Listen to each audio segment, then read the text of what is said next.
Alors que la principauté de Monaco s'est résolument engagée dans une large transition numérique, Monaco Informatique Services a opéré sa mue au même moment.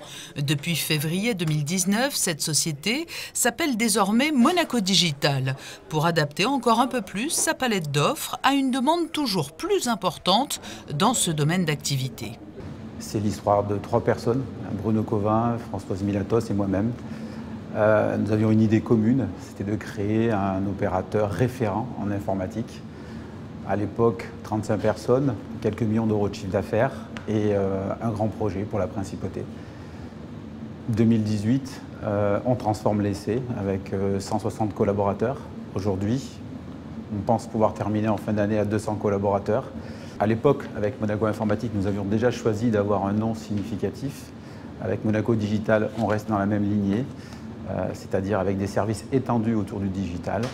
Et pour cause, on ouvre des centres de services aujourd'hui en fonction des besoins de la principauté et notamment autour des projets de la transformation digitale en principauté.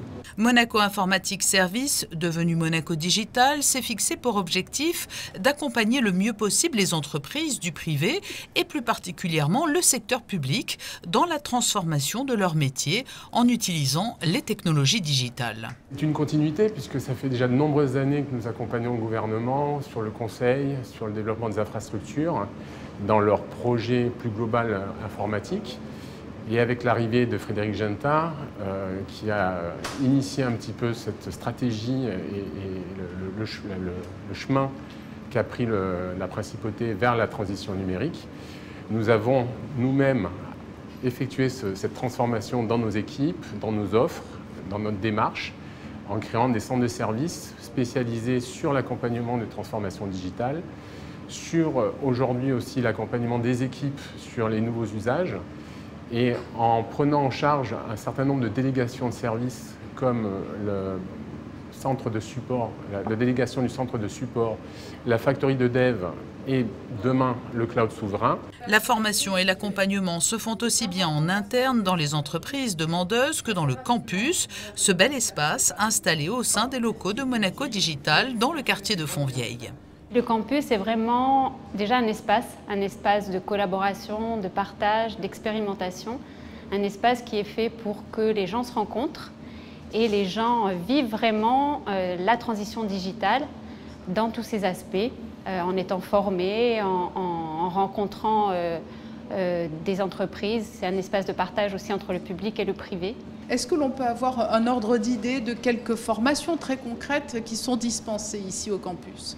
Oui, alors nous avons depuis quelques mois dispensé un grand nombre de formations pour le gouvernement, des formations liées à la mobilité, puisque tous les agents de l'État ont été équipés de nouveaux postes de travail avec des nouvelles fonctionnalités. Donc on les a formés sur l'utilisation de ces nouveaux postes, mais aussi en mettant l'accent sur tout ce qui pouvait être nouveau dans la manière de l'utiliser, dans la manière de faire évoluer les manières de travailler avec ces nouveaux postes.